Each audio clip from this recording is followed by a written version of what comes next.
प्यारे विद्यार्थियों, आप देख रहे हैं शीत युद्ध का दौर, यानी कि सारे चैप्टर से महत्वपूर्ण प्रश्न जो बन सकते हैं आपके एग्जाम की दृष्टि से, वो सारे प्रश्न उत्तर के साथ में यहाँ पर मैं दिखा रहा हूँ आपको। फटाफट देख लीजिए। पहला क्वेश्चन जो है, प्रथम विश्व युद्ध कब हुआ, ये पहला प्रश्न है आपका। इसका आंसर सामने लिखा हुआ है। दूसरा क्वेश्चन है, द्वितीय विश्व युद्ध कब प्रारंभ हुआ। उसके बाद तीसरा क्वेश्चन है, द्वितीय विश्व युद्ध के उपरांत कौन सी दो महाशक्तियां जो है उभर के सामने आई। उसके बाद तीसरा के बाद में चौथा क्वेश्चन है, शीत युद्ध का चरम बिंदु क्या था। उसके बाद पांचवा, देखिए इनसे एमसीक्यू भी बन सकते हैं, फिलअप्स भी बन सकते हैं, तो डायरेक्ट आंसर्स के साथ में आपको क्वेश्चंस दिखाए जा रहे हैं। समझ में आ गया आपको। इसके मैचिंग कॉलम से भी बन सकते हैं, कुछ भी बन सकता है क्वेश्चन, तो आपको ध्यान रखना है इन क्वेश्चनों को।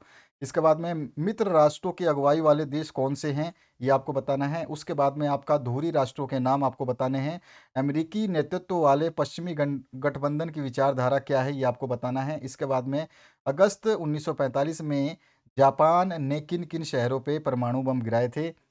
उत्तरी अटलांटिक संधि संगठन यानी नाटो की स्थापना कब हुई थी। उसके बाद में नाटो का पूरा नाम जो है आपको बताना है। नेक्स्ट जो क्वेश्चन है इसमें, वर्षा संधि की स्थापना का मुख्य कारण क्या था, ये आपको बताना है। नेक्स्ट जो क्वेश्चन है, सीटो का विस्तृत रूप क्या है, ये आपको बताना है। उसके बाद नेक्स्ट जो क्वेश्चन है, मार्शल योजना से क्या समझते हैं, ये आपको बताना है। सभी के आंसर्स नीचे लिखे गए हैं।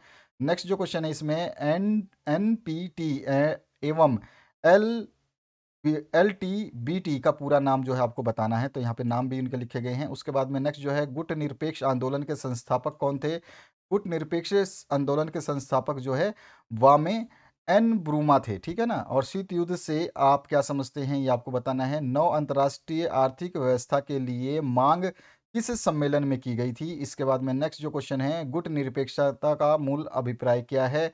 उसके बाद में बगदाद समझौता किस नाम से जाना जाता है। उसके बाद में नेक्स्ट है, ट्रेमेन सिद्धांत क्या था। उसके बाद में बर्लिन की दीवार कब गिराई गई। उसके बाद नेक्स्ट जो क्वेश्चन है उसकी बात करते हैं।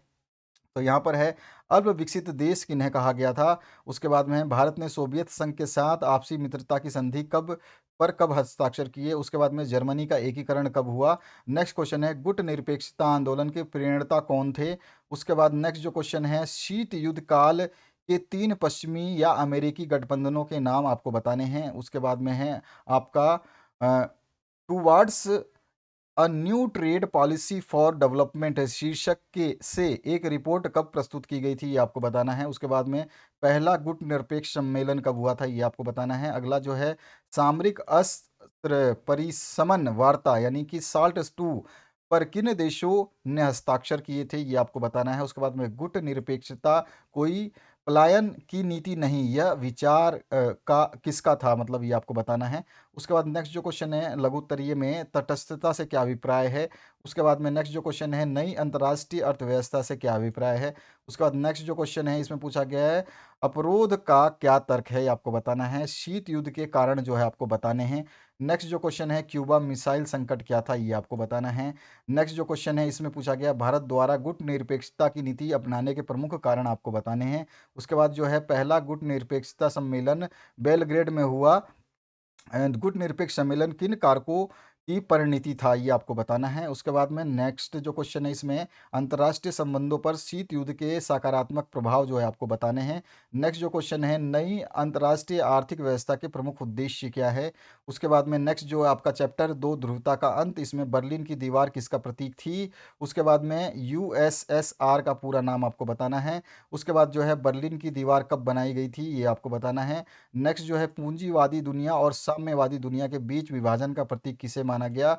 उसके बाद में है आपका, पूर्वी जर्मनी की आम जनता ने बर्लिन की दीवार को कब गिरा दिया था। उसके बाद है, रूस में समाजवादी क्रांति कब हुई थी। उसके बाद नेक्स्ट जो क्वेश्चन है, सोवियत राजनीति प्रणाली की धुरी कौन सी पार्टी थी। उसके बाद नेक्स्ट जो क्वेश्चन है, समाजवादी खेमे के देशों को इतिहास में किस नाम से जाना गया था। और उसके बाद में नेक्स्ट जो क्वेश्चन है, दूसरी दुनिया का नेता कौन था। उसके बाद नेक्स्ट जो क्वेश्चन है इसमें पूछा गया है, 1985 में सोवियत संघ की कम्युनिस्ट पार्टी के महासचिव कौन थे। उसके बाद नेक्स्ट जो है, 1911 के आम चुनाव में रूसी गणराज्य में किस नेता ने जो है चुनाव जीता था। उसके बाद है, नाटो का पूरा नाम जो है आपको बताना है। अगला जो क्वेश्चन है, रूस के किन दो गणराज्यों में हिंसक अलगाववादी आंदोलन चले।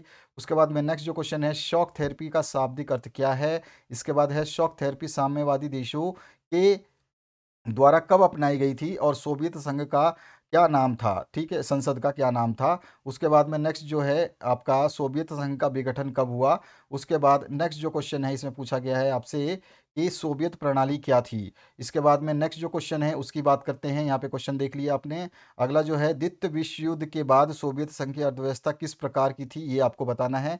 उसके बाद में सोवियत प्रणाली में कौन सी प्रमुख समस्याएं उत्पन्न हुई, ये आपको बताना है। नेक्स्ट जो क्वेश्चन है उसकी बात करते हैं। नेक्स्ट क्वेश्चन में पूछा गया आपसे मिखाइल गार्बोचवे थे जो, वो सोवियत प्रणाली में आई कमियों को दूर करने के लिए क्या प्रयास किए थे उन्होंने, ये आपको बताना है। नेक्स्ट जो है गार्बोचेव की नीतियों एवं प्रयासों का क्या परिणतियाँ रही, वो आपको बताना है। यहाँ पर इसका आंसर लिखा हुआ है। इसके बाद में इसका नेक्स्ट क्वेश्चन जो है इस चैप्टर से, सोवियत संघ के विघटन के प्रमुख कारण क्या थे, ये आपको बताने हैं। ठीक है, इसके बाद में नेक्स्ट जो क्वेश्चन है उसकी बात करते हैं। यहाँ पे बहुत सारे कारण हैं, आप देख सकते हैं पूरे के पूरे 2 से 8 तक यहाँ पे देख रहे हैं, 1 से लेके 8 तक है। इसके बाद जो नेक्स्ट क्वेश्चन है, सोवियत संघ विघटन के क्या परिणाम रहे। इसके बाद आपका नेक्स्ट जो क्वेश्चन पूछा गया है, शॉक थेरेपी किसे कहा गया है। और इसके बाद नेक्स्ट जो क्वेश्चन है इसमें शॉक थेरेपी की प्रमुख मान्यताएं क्या थी। इसके बाद आपका नेक्स्ट जो क्वेश्चन है उसकी बात करेंगे। आपका शॉक थेरेपी का क्या आर्थिक परिणाम रहे, ये आपको बताने हैं। उसके बाद में शॉक थेरेपी के सामाजिक परिणाम क्या रहे, ये आपको बताने हैं। ठीक है, नेक्स्ट जो क्वेश्चन है इसमें शॉक थेरेपी के राजनीतिक परिणाम क्या रहे, ये भी आपको बताना है। नेक्स्ट जो क्वेश्चन है, मध्य एशियाई गणराज्य में बड़ी ताकतों का दखल क्यों बढ़ गया, ये आपको बताना है। नेक्स्ट जो क्वेश्चन है, भारत एवं रूस के संबंध ज़्यादा गहरे हैं, स्पष्ट करने हैं आपको। इसके बाद में आपका जो है 32 नंबर क्वेश्चन, इसमें आपको बताया गया भारत एवं रूस के संबंधों को आप शीर्ष लाभ के आधार पर समझाना है आपको। नेक्स्ट जो क्वेश्चन है उसकी बात करते हैं। तो उसका क्वेश्चन जो है आपका समकालीन दक्षिण एशिया से, जो कि आपका है भारत एशियाई क्षेत्र में कौन से देश आते हैं। ठीक है, नेक्स्ट जो क्वेश्चन है इसमें पूछा गया है आपसे, किस राष्ट्र अफगानिस्तान को दक्षिण एशियाई क्षेत्र में कब शामिल किया गया। उसके बाद में किस राष्ट्र को दक्षिण एशिया का मुख्य अंग नहीं माना जाता है। अगला जो क्वेश्चन है, दक्षिण एशिया का भौगोलिक विस्तार कहाँ तक है, ये आपको बताना है। नेक्स्ट जो क्वेश्चन है, श्रीलंका कब आज़ाद हुआ, ये आपको बताना है। नेक्स्ट क्वेश्चन है, पाकिस्तान में किस प्रकार की सरकारें रही हैं, ये आपको बताना है। उसके बाद में तमिल संगठन यानी लिट्टे का पूरा नाम क्या है, ये आपको बताना है। सार्क का पूरा नाम और इसका संगठन कब और किसने किया, ये आपको बताना है। नेक्स्ट जो क्वेश्चन है इसमें, भारत के किन देशों के साथ तनावपूर्ण संबंध रहे हैं, ये आपको बताना है। पाकिस्तान की खुफिया एजेंसी का नाम क्या है, ये आपको बताना है। वैश्वीकरण के दौर में हुए सार्क सम्मेलन में किन किन पर समझौतों पर हस्ताक्षर किए थे, ये आपको बताना है। इसके बाद नेक्स्ट जो क्वेश्चन है, भारत का नागरिक किस देश में बगैर पासपोर्ट या वीज़ा के आ जा सकता है।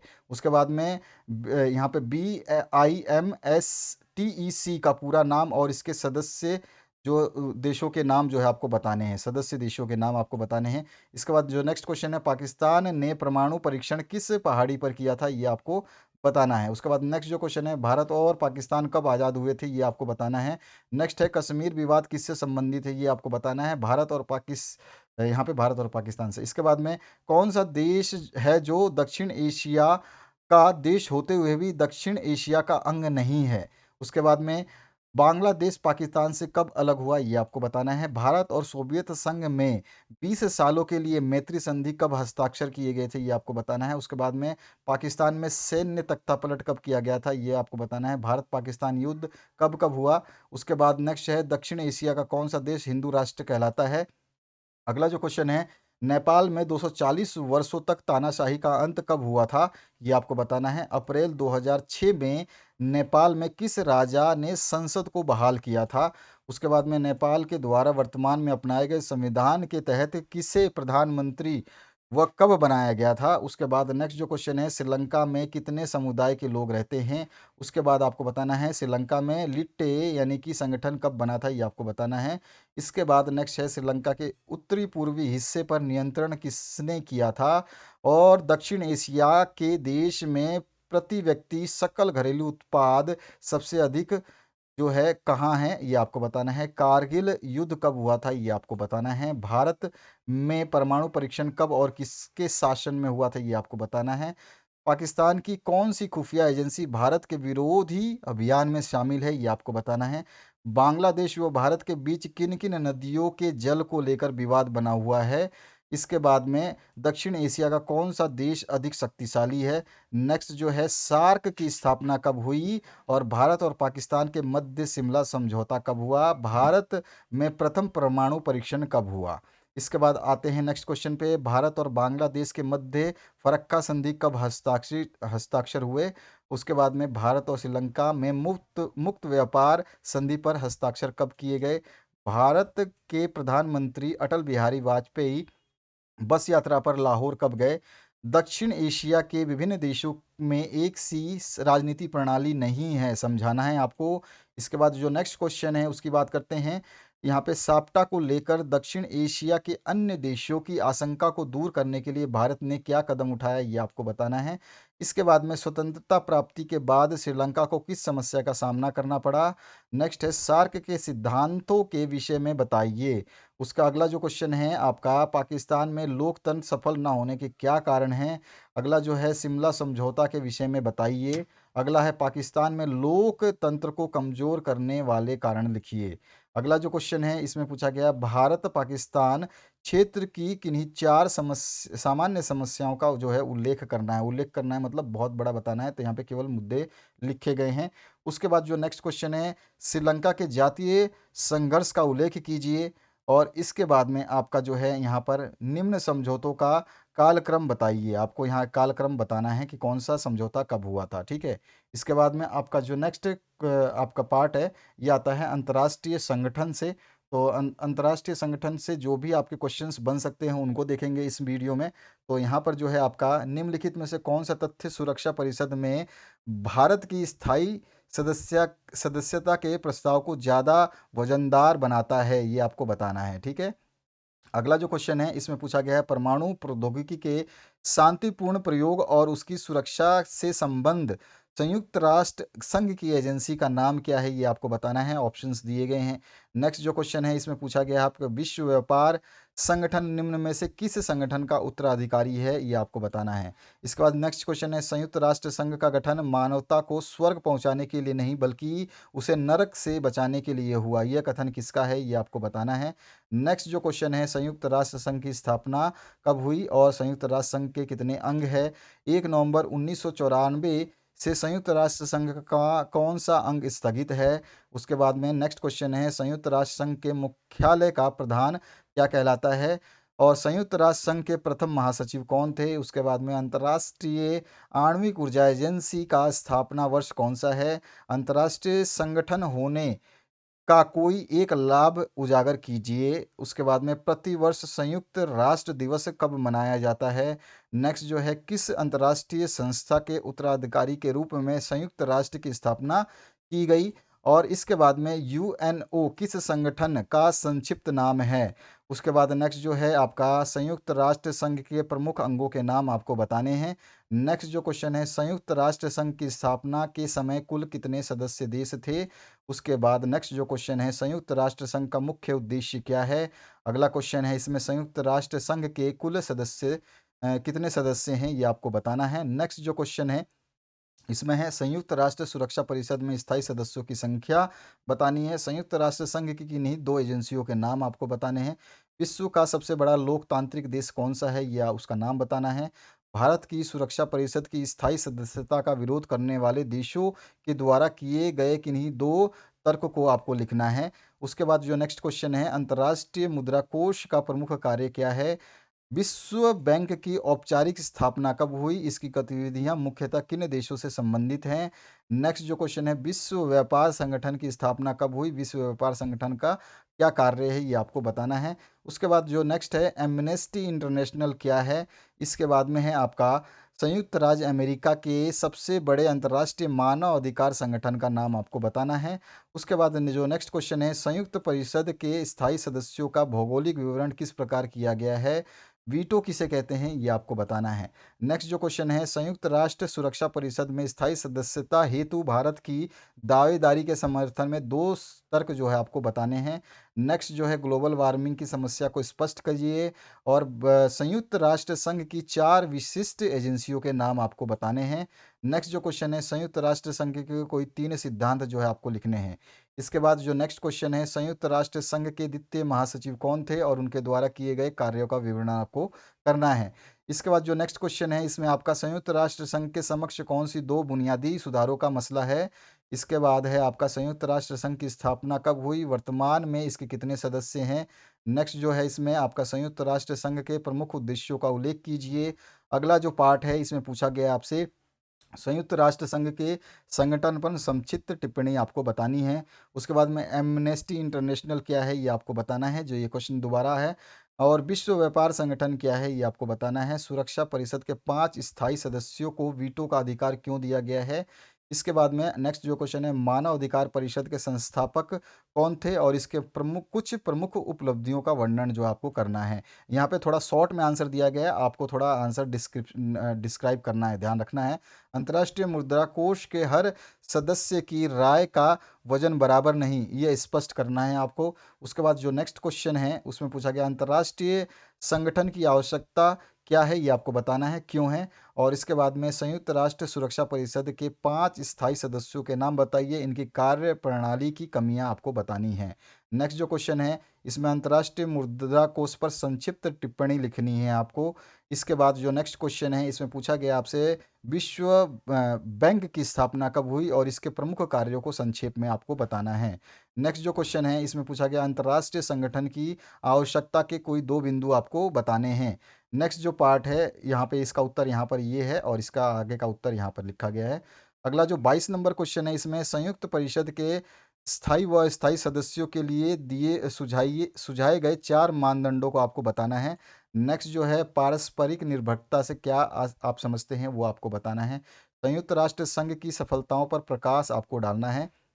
इसके बाद है संयुक्त राष्ट्र संघ के प्रमुख अंगों का उल्लेख करना है, जो कि यहाँ पे ये सब है इनका उल्लेख करना है, केवल आपको शॉर्ट में अंगों के नाम बताए हैं इनका उल्लेख करना है आपको। इसके बाद में भारत ने संयुक्त राष्ट्र संघ के ढांचे में बदलाव के मसले का किन किन आधारों पर समर्थन किया है ये आपको बताना है, इन आधारों को थोड़ा सा डिस्क्राइब करना है। सुरक्षा परिषद के कार्य क्या हैं ये आपको बताने हैं। इसके बाद जो नेक्स्ट क्वेश्चन है आपका 28 नंबर, इसमें पूछा गया है द्वितीय विश्व युद्ध काल में संयुक्त राष्ट्र संघ के विकास क्रम को बताइए। उसके बाद है संयुक्त राष्ट्र की स्थापना कैसे की गई समझाना है आपको। नेक्स्ट जो क्वेश्चन है उसकी बात करते हैं। नेक्स्ट क्वेश्चन जो है आपका समकालीन विश्व में सुरक्षा जो है आपका यहाँ से लिया गया है, तो यहाँ पर जो है सुरक्षा का क्या अर्थ या क्या आशय है ये आपको बताना है। सुरक्षा की अवधारणा कितने प्रकार की है ये आपको बताना है। आतंकवाद सुरक्षा के लिए खतरा किस श्रेणी में आता है। इसके बाद जो है आपका पारंपरिक सुरक्षा की धारणा के अंतर्गत आरोप का क्या अभिप्राय है ये आपको बताना है। पारंपरिक बाह्य सुरक्षा नीति के कोई 2 तत्व आपको बताने हैं। अगला जो पार्ट है इसमें पूछा गया आपको सुरक्षा की अपारंपरिक धारणा को क्या कहा जाता है। मानव की सुरक्षा का प्राथमिक लक्ष्य क्या है। मानव सुरक्षा के किन्हीं 2 खतरों का उल्लेख करना है। पारंपरिक सुरक्षा से क्या आशय है। उसके बाद में निशस्त्रीकरण से क्या आशय है। ग्लोबल वार्मिंग से क्या आशय है। इस तरह से आपका जो है यहाँ पे शॉर्ट में आंसर सारे लिखे गए हैं, आपको इनको डिस्क्राइब करना है, ध्यान रखना है। जो एक एक नंबर के होंगे उनको नहीं करना है, लेकिन जो बड़े क्वेश्चंस आएंगे उनको करना है। परमाणु अप्रसार संधि किस वर्ष में हुई ये आपको बताना है। अमेरिका के वर्ल्ड ट्रेड सेंटर पर आतंकवादियों ने हमला कब किया ये आपको बताना है। क्योटो प्रोटोकॉल संधि कब हुई ये आपको बताना है। क्योटो प्रोटोकॉल क्या था ये आपको बताना है। इसमें अस्त्र नियंत्रण से आप क्या समझते हैं। इसके बाद में आतंकवाद का क्या अभिप्राय है ये आपको बताना है। आतंकवाद के कोई 2 रूप आपको लिखने हैं। उसके बाद में नेक्स्ट जो क्वेश्चन है मानव अधिकारों को कितनी श्रेणियों में रखा गया है ये आपको बताना है। इसके बाद जो नेक्स्ट क्वेश्चन है इसमें पूछा गया है आंतरिक रूप से स्थापित जन से क्या अभिप्राय है। विस्थापित जन से क्या अभिप्राय है ये आपको बताना है। नेक्स्ट जो है आपका पर्यावरण और प्राकृतिक संसाधन, यहाँ पर जो है इनसे प्रश्न पूछे जाएंगे, तो उसमें कौन कौन से महत्वपूर्ण रहेंगे। भारत ने पेरिस जलवायु समझौता का अनुमोदन कब किया ये आपको बताना है। रियो पृथ्वी सम्मेलन में कितने देशों के प्रतिनिधियों ने भाग लिया ये आपको बताना है। पृथ्वी सम्मेलन कौन से शहर में आयोजित किया गया ये आपको बताना है। किस वर्ष भारत ने कोयोटो प्रोटोकॉल पर हस्ताक्षर किए। किस वर्ष मॉन्ट्रियल प्रोटोकॉल समझौता हुआ। क्लब ऑफ रोम ने सन 1972 में कौन सी पुस्तक प्रकाशित की? भारत में ऊर्जा संरक्षण अधिनियम कब पारित हुआ? आठवां क्वेश्चन है, मूलावासी की शुरुआती परिभाषा कब और किसने दी? मूलावासियों की शुरुआती परिभाषा जो है 1982 में संयुक्त राष्ट्र संघ ने दी, ठीक है। और सन 1970 के दशक में अफ्रीका की सबसे बड़ी विपदा कौन सी थी? संयुक्त राष्ट्र संघ ने सर्वप्रथम किस परिषद को परामर्शदात्री परिषद का दर्जा दिया? इसके बाद में नेक्स्ट जो क्वेश्चन है, टिकाऊ विकास का क्या तरीका है, ये आपको बताना है। नेक्स्ट जो क्वेश्चन है, यूएनईपी क्या है? और इसके बाद पवन वन प्रांतर या देव स्थान क्या है, ये आपको बताना है। नेक्स्ट जो क्वेश्चन है, मॉन्ट्रियल प्रोटोकॉल किसके संरक्षण से संबंधित है? नेक्स्ट जो क्वेश्चन है, विश्व पर्यावरण दिवस कब मनाया जाता है? टोयोटा प्रोटोकॉल सम्मेलन कब और किस देश में हुआ? और इसके बाद में टोयोटा प्रोटोकॉल की बाध्यता से छूट प्राप्त किन्हीं दो देशों के नाम आपको बताने हैं। उसके बाद में वैश्विक संपदा क्या है, ये आपको डिस्कस करना है।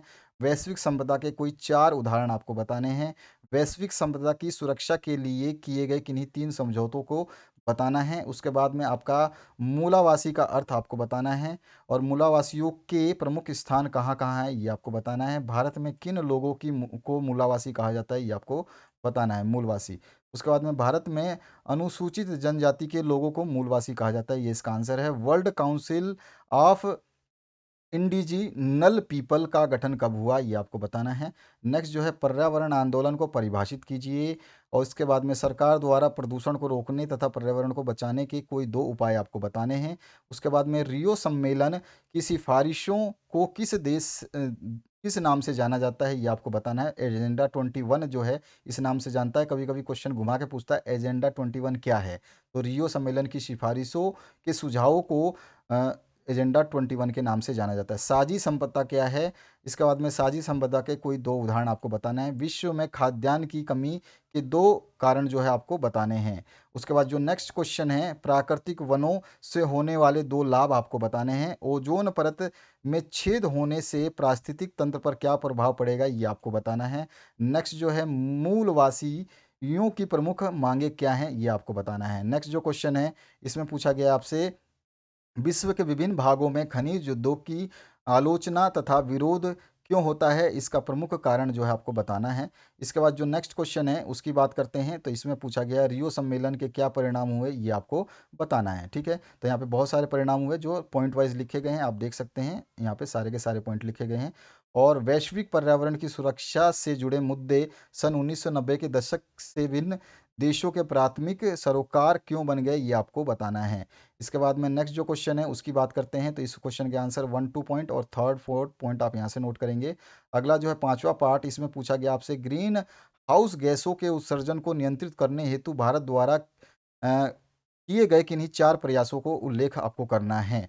इसके बाद जो नेक्स्ट क्वेश्चन है इसमें आपका, इसमें पूछा गया अंटार्कटिका महाद्वीप की विशेषताएं एवं महत्व बताने हैं। तो यहाँ पे आपको विशेषताएं बताई गई है और नीचे यहाँ पे महत्व बताए गए हैं। अगला जो पार्ट है आपका राष्ट्रीय निर्माण की चुनौतियां, इससे लिया गया है आपका। तो भारत आज़ाद कब हुआ, ये आपको बताना है।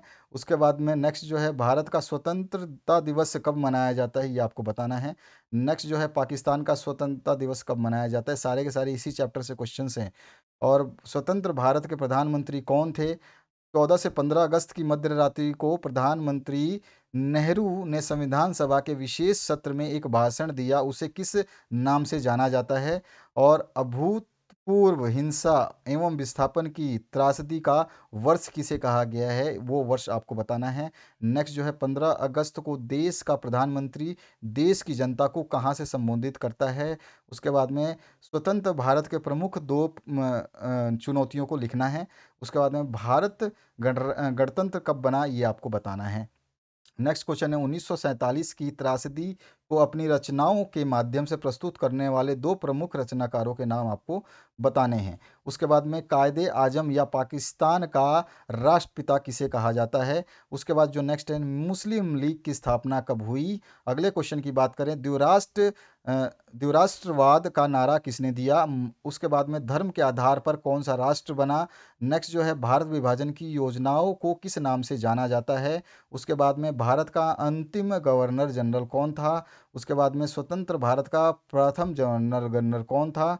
इसके बाद जो नेक्स्ट क्वेश्चन है इसमें आपका स्वतंत्र भारत का प्रथम भारतीय जनरल गवर्नर कौन था? ठीक है। इसके बाद नेक्स्ट जो है 1951 में भारत की आज़ादी में मुसलमानों की जनसंख्या कितनी थी? विभाजन की त्रासदी से संबंधित 2 फ़िल्मों के नाम आपको बताने हैं।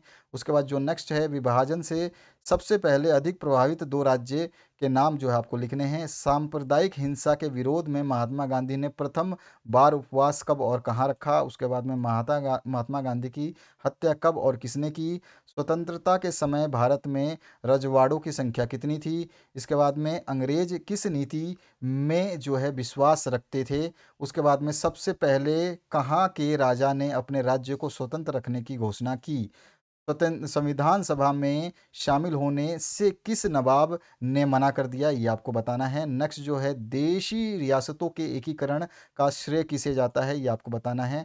रजवाड़ों के शासक भारतीय संघ में शामिल होने के लिए एक सहमति पत्र पर हस्ताक्षर करते थे, उसको क्या कहा जाता था? उसके बाद में ऐसी 4 रियासतों के नाम लिखो जिनका एकीकरण भारत संघ में कठिनाइयों से हुआ है।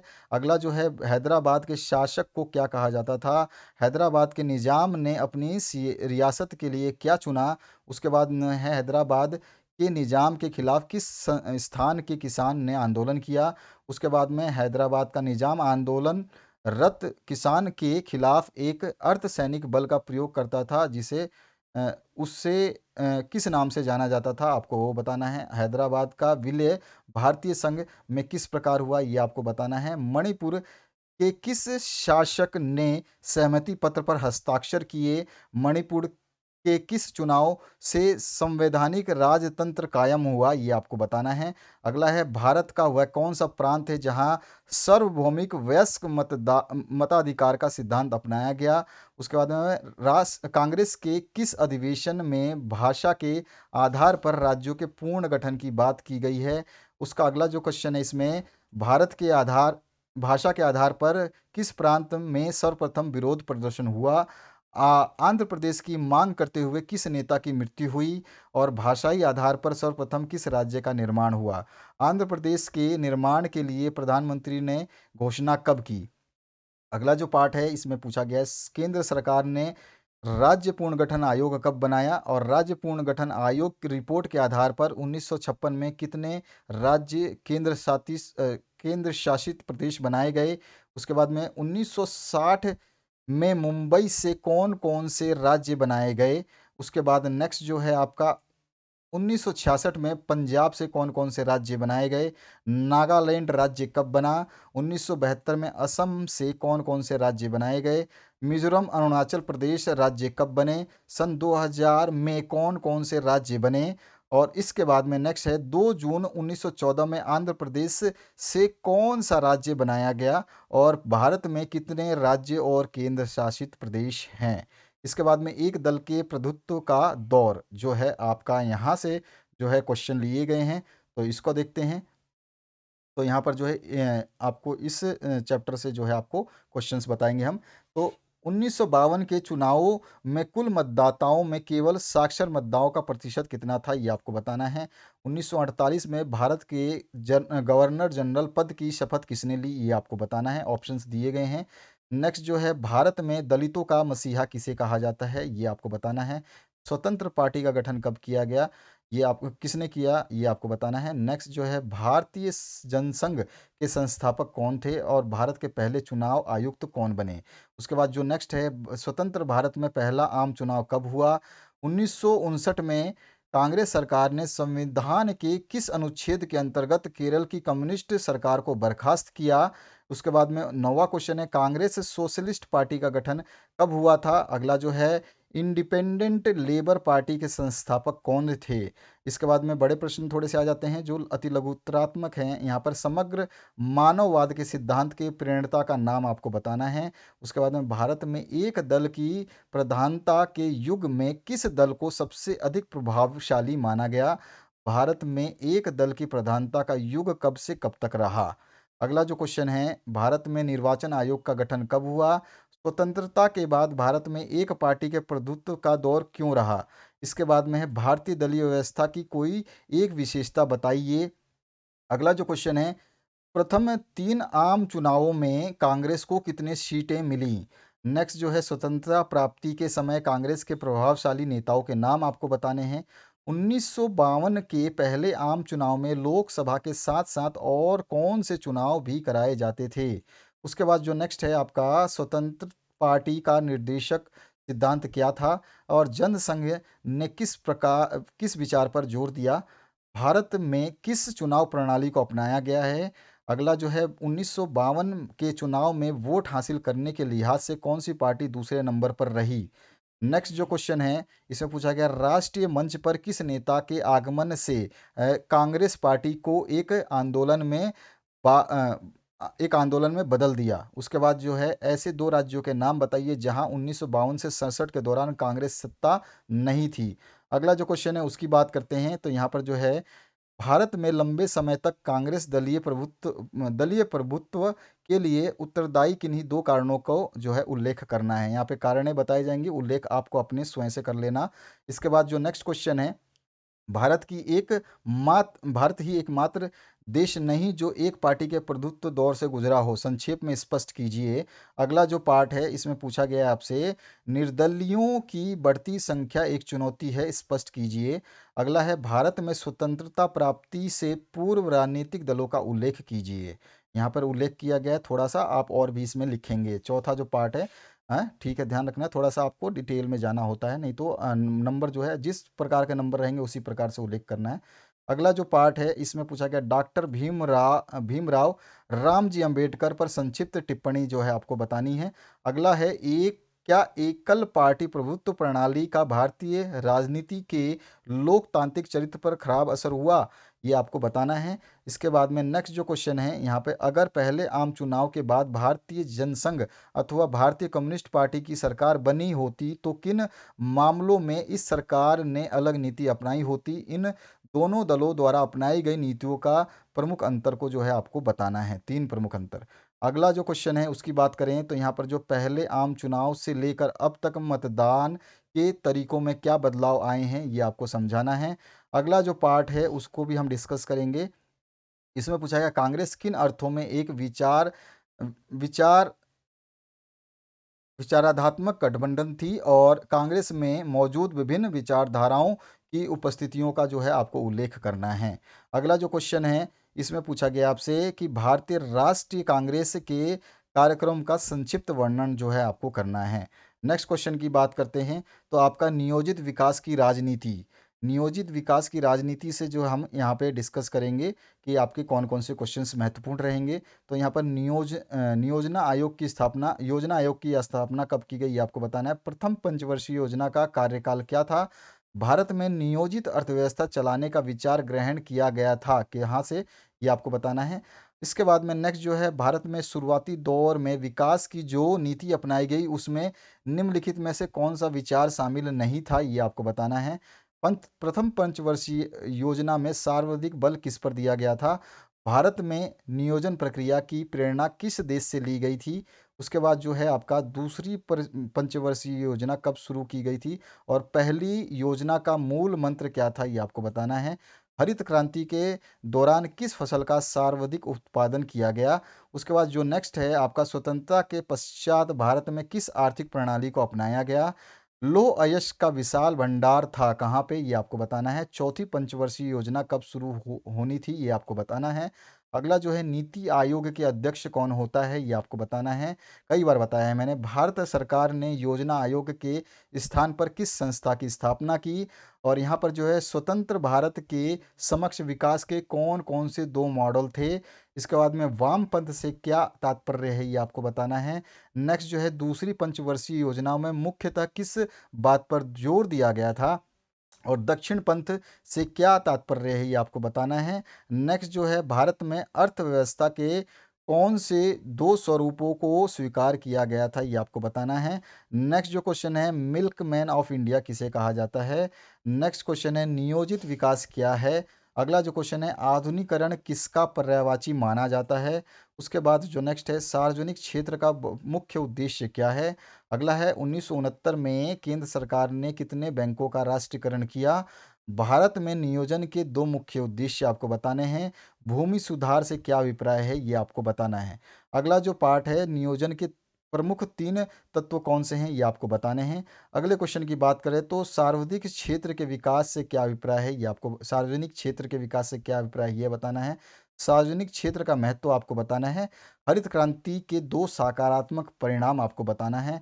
दूसरी पंचवर्षीय योजना में किसके विकास पर जोर दिया गया, ये आपको बताना है। अगला जो क्वेश्चन है यहाँ पर, जो आपका कांग्रेस प्रणाली चुनौतियां एवं पुनर्स्थापना, इससे लिया गया है। तो यहाँ पर जो है कांग्रेस पार्टी का प्रभुत्व केंद्र में कब तक रहा, ये आपको बताना है। गरीबी हटाओ का नारा किसने दिया, ये आपको बताना है। जय जवान जय किसान का नारा किसने दिया, ये बताना है। बांग्लादेश का निर्माण कब हुआ, ये आपको बताना है। रिक्त स्थानों की पूर्तियां यहाँ पे करनी है आपको, जहाँ पे यहाँ पे इसके आंसर्स दिए गए हैं, आप रिक्त स्थानों को देख सकते हैं। इसको देख लीजिए और नीचे जो है इसके आंसर्स दिए गए हैं। अगले क्वेश्चन के आंसर की क्वेश्चन की बात करें तो यहाँ पे चंद्रशेखर चरणजीत यादव, मोहन धारिया और कृष्णकांत जैसे नेता किस गुट में शामिल थे, ये आपको बताना है। इसके बाद में कामराज एस के पाटिल तथा निजलिंगप्पा जैसे नेता किस समूह के सदस्य थे, ये आपको बताना है। गैर कांग्रेसवाद से क्या अभिप्राय है, ये आपको बताना है। कांग्रेस सिंडिकेट से क्या अभिप्राय है, ये आपको बताना है। प्रीवी पर से क्या अभिप्राय है, ये आपको बताना है। इसके बाद में कामराज योजना क्या थी, ये आपको बताना है। नेक्स्ट जो है आया राम गया राम राजनीति से क्या आप समझते हैं। नेक्स्ट जो है आपका 10 सूत्री कार्यक्रम कब और क्यों लागू किया गया। अगले क्वेश्चन की बात करें तो किंग मेकर किसे कहा गया है। उसके बाद में 1971 के चुनाव में कांग्रेस पार्टी की जीत का क्या कारण था। अगला जो क्वेश्चन है राम मोहन लोहरिया कौन थे, ये आपको बताना है। नेक्स्ट क्वेश्चन की बात करें तो यहाँ पर जो है ताशकंद समझौता पर हस्ताक्षर करने वाले दो महान राष्ट्र अध्यक्षों के नाम जो है आपको बताने हैं। लघु उत्तरीय प्रश्नों में 1966 में कांग्रेस दल के वरिष्ठ नेताओं ने प्रधानमंत्री के पद के लिए श्रीमती इंदिरा गांधी का साथ क्यों दिया था, ये आपको बताना है। नेक्स्ट है 1969 में राष्ट्रपति के निर्वाचन में श्रीमती इंदिरा गांधी ने किस उम्मीदवार का साथ दिया था, ये आपको बताना है। कांग्रेस की फूट के पश्चात कौन से दो राजनीतिक दल उभरे, ये आपको बताना है। नेक्स्ट है 1969 में कांग्रेस पार्टी में विभाजन के क्या कारण थे, अथवा ये क्वेश्चन ऐसे ही पूछा 1969 में कांग्रेस पार्टी के विभाजन के प्रमुख कारणों को संक्षेप में बताइए। तो इस तरह से आपका ये क्वेश्चन पूछा जा सकता है। अगला पार्ट जो है, यहाँ पे आपके सारे उत्तर दिख रहे हैं आपको। अगला जो पार्ट है, जो जो उत्तर शॉर्ट लगे उनको जरूर आप थोड़ा सा ब्रीफ में बताएंगे, उसको जरूर बुक से एक बार रेफर करना। पांचवा क्वेश्चन है 1970 के दशक में इंदिरा गांधी की सरकार किन कारणों से लोकप्रिय हुई थी। बहुत इंपॉर्टेंट क्वेश्चन है और मैंने सॉल्व भी कराया मॉडल पेपर में। तो यहाँ पर जो है इसका आंसर है और यहाँ पर जो पॉइंट्स हैं सारे लिखे गए हैं। उसके बाद जो है आपका नेक्स्ट क्वेश्चन, नेक्स्ट जो चैप्टर लिया हमने, ये है आपका जन आंदोलन का उदय। ठीक है, तो यहाँ पर जो है चिपको आंदोलन की शुरुआत किस राज्य से हुई, निम्न में से किस राज्य से ताड़ी विरोध आंदोलन संबंधित था। उसके बाद में दलित पैंथर्स मूवमेंट कहाँ प्रारंभ हुआ। सूचना अधिकार अधिनियम को राष्ट्रपति ने अपनी मंजूरी कब प्रदान की। अगला जो है मत्स्य आखेट किसका विषय है। अब अति लघु उत्तरीय प्रश्न जो हैं इनके बात करें तो यहाँ पर जो है आपका जन आंदोलन क्या है, ये आपको बताना है। चिपको आंदोलन की शुरुआत कब और कहाँ से हुई थी, ये आपको बताना है। चिपको आंदोलन में लोगों ने विरोध जताने की कौन सी नई तरकीब अपनाई थी। कौन सा आंदोलन देश के विभिन्न भागों में उठे अनेक आंदोलनों का प्रतीक बन गया था। इसके बाद जो है नेक्स्ट आपका 20वीं सदी के शुरुआती दशकों में कौन से स्वतंत्र सामाजिक आंदोलनों का उदय हुआ। मार्क्सवादी लेनिनवादी समूहों को किस नाम से जाना जाता है। देश के आज़ादी के बाद विकास का कौन सा मॉडल अपनाया गया। नियोजित विकास के मॉडल को अपनाने के क्या लक्ष्य थे। और स्वयंसेवी संगठन को वर्तमान में धनराशि कहाँ से प्राप्त होती है। आते हैं नेक्स्ट क्वेश्चन की तरफ। नामदेव ढसाल किस भाषा के प्रसिद्ध कवि थे। इसके बाद में नेक्स्ट जो है नामदेव ढसाल की कविता में आए अंधेरे की पदयात्रा और सूरजमुखी आशीषों वाला फकीर के क्या अर्थ हैं, ये आपको बताना है। दलित पैंथर्स की प्रमुख मांगे क्या थी, ये आपको बताना है। नेक्स्ट जो है दलित पैंथर्स का विचारात्मक एजेंडा क्या था, ये आपको बताना है। नेक्स्ट दलितों पर हो रहे अत्याचारों को रोकने के संबंधित कानून को अपनाया गया कब, ये आपको बताना है। दलित पैंथर्स की अवनति से उत्पन्न रिक्त स्थान की पूर्ति किस संगठन ने की, ये आपको बताना है। और वामसेप का अर्थ जो है आपको बताना है। बीकेयू का अर्थ जो है आपको बताना है। इसके बाद जो है नेक्स्ट, हरित क्रांति की नीति के कारण 1960 के दशक के अंतिम सालों में किस राज्यों के किसानों को फायदा होना शुरू हो गया था? हरित क्रांति के बाद कौन सी दो मुख्य फसलें नकदी फसलें बनी, और बीकेयू के अध्यक्ष कौन थे, और शेतकारी संगठन किस राज्य से संबंधित है? उसके बाद में शेतकारी संगठन ने 1980 के किसानों के आंदोलन के बारे में क्या कहा था, ये बताना है। और बीकेयू के जन जातिगत समुदायों को आर्थिक मसले पर एकजुट करने के लिए किस परंपरागत संस्था का उपयोग किया गया था? इसके बाद है कर्नाटक और महाराष्ट्र के किसान संगठनों के नाम आपको बताने हैं। सरकार ने मछली मारने के लिए कौन सी प्रौद्योगिकियों के उपयोग की अनुमति दी, और 1980 के दशक में मछुआरों ने कौन सा राष्ट्रीय मंच अपनाया, उसका पूरा नाम जो है आपको बताना है। नेशनल फिश वर्कर्स फोरम जो है, ये बार बार पूछा गया है, मैंने करवाया भी मॉडल पेपर में। ताड़ी विरोध आंदोलन क्या है, ये आपको बताना है। विरोध आंदोलन का नारा क्या था, ये आपको बताना है। इसके बाद में कौन से संविधान संशोधन द्वारा महिलाओं को स्थानीय निकायों में आरक्षण दिया गया? सरदार सरोवर परियोजना कब और कहाँ प्रारंभ की गई? नर्मदा नदी पर गुजरात और मध्य प्रदेश में किन बहुउद्देशीय परियोजनाओं का निर्धारण किया गया? नर्मदा बचाओ आंदोलन के प्रमुख नेता का नाम बताइए। उसके बाद में नर्मदा घाटी में बांधों के निर्माण से कितने गांव के डूब क्षेत्र जो है आने, और कितने लोगों के पुनर्वास का मुद्दा आंदोलन में उठाया गया, ये बताना है। और MKSS का पूरा नाम जो है आपको बताना है। सूचना के अधिकार आंदोलन की शुरुआत कब और कहाँ की गई, ये आपको बताना है। चिपको आंदोलन का जन्म किन कारणों से हुआ, ये आपको बताना है। उसके बाद में चिपको आंदोलन की मुख्य मांग क्या थी, ये आपको बताना है। इसके बाद जो नेक्स्ट क्वेश्चन है, दलित पैंथर्स ने किन वजहों से जन कार्यवाही का रास्ता अपनाया? अगला जो है इसमें भारतीय किसान यूनियन के उदय के कारण जो है आपको बताने हैं। नेक्स्ट जो है भारतीय किसान यूनियन के किन्हीं दो विशेषताओं को लिखना है। अगला जो है भारतीय किसान यूनियन की प्रमुख मांगे क्या थी, ये आपको बतानी है। विरोध आंदोलन महिला आंदोलन का हिस्सा कैसे बना, उसका आपको समझाना है। अगले क्वेश्चन की बात करें तो यहाँ पर जो है बांध समर्थकों का सरदार सरोवर परियोजना के बारे में क्या कहना था, ये आपको समझाना है। और नर्मदा बचाओ आंदोलन की किन्हीं दो प्रमुख मांगों का उल्लेख जो है आपको करना है। उल्लेख करना है मतलब समझ लेना क्वेश्चन कितना बड़ा है। और नर्मदा बचाओ आंदोलन के पक्ष और विपक्षों में कोई दो तर्क आपको देने हैं। नेक्स्ट जो है आपका उसकी बात करते हैं, तो यहाँ पे पक्ष दिया गया है और विपक्ष भी दिया गया है, दो दो। इसके बाद जो है सरदार सरोवर परियोजना क्या है? सरदार सरोवर परियोजना से मिलने वाले लाभ बताने हैं और जन आंदोलनों के लाभ का वर्णन कीजिए। इसके बाद जो नेक्स्ट क्वेश्चन है उसकी बात करते हैं, तो यहाँ पर है जन आंदोलनों की हानियों का वर्णन कीजिए। और इसके बाद में जो है आप नर्मदा बचाओ आंदोलन के बारे में आप क्या जानते हैं? तो प्रश्न संख्या 35, 36, 37, 38 और ये सारे के उत्तर देखोगे तो यह पूरा का पूरा जो है इसका आंसर बन जाएगा। अगले क्वेश्चन की बात करते हैं, भारतीय राजनीति नए बदलाव। ये वाला जो चैप्टर है यहाँ से क्वेश्चंस जो हैं लिए गए हैं। तो भारत के राजनीतिक दलों को मान्यता देने वाली संस्था का नाम आपको बताना है। किन्हीं चार क्षेत्रीय दलों के नाम आपको बताने हैं। उसके बाद अति लघु उत्तरीय प्रश्न में गठबंधन की राजनीति से क्या अभिप्राय है, ये आपको बताना है। इसके बाद भारत में दलीय व्यवस्था की कोई दो समस्याएं बतानी है। नेक्स्ट जो है आपका वैचारिक प्रतिबद्धता से क्या अभिप्राय है, ये आपको बताना है। राजनीतिक दलों के दो कार्य आपको बताने हैं।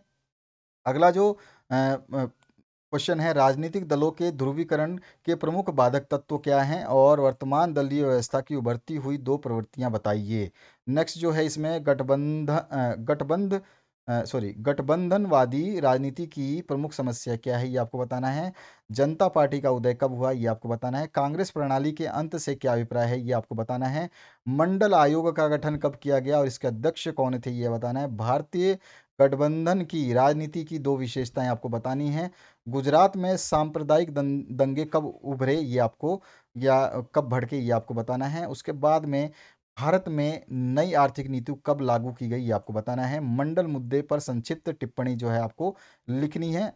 और आपका गठबंधन सरकार के पक्ष और विपक्ष के दो दो तर्क आपको देने हैं। उसके बाद में है भारत में वामपंथी व दक्षिणपंथी राजनीतिक दलों का उल्लेख कीजिए, उनकी विचारधारा का कोई दो अंतर आपको बताने हैं। अगला जो है इसकी बात करते हैं, तो यहाँ पर जो है क्वेश्चन, कांग्रेस के प्रभुत्व का दौर समाप्त हो गया, इसके बावजूद देश की राजनीति पर कांग्रेस का असर लगातार कायम है। क्या आप इस बात से सहमत हैं? अपने उत्तर के पक्ष में तर्क जो है आपको देने हैं। तो यहाँ पर जो है डिटेल नहीं बताया जाता, यहाँ पे पूरा मतलब आंसर नहीं बताया गया है, आपको केवल समझाया गया, बाकी आपको आंसर्स अपने बुक से रेफर करना है। पांचवा क्वेश्चन है, राजनीतिक दलों में आंतरिक लोकतंत्र के अभाव से आप क्या समझते हैं, ये आपको बताना है।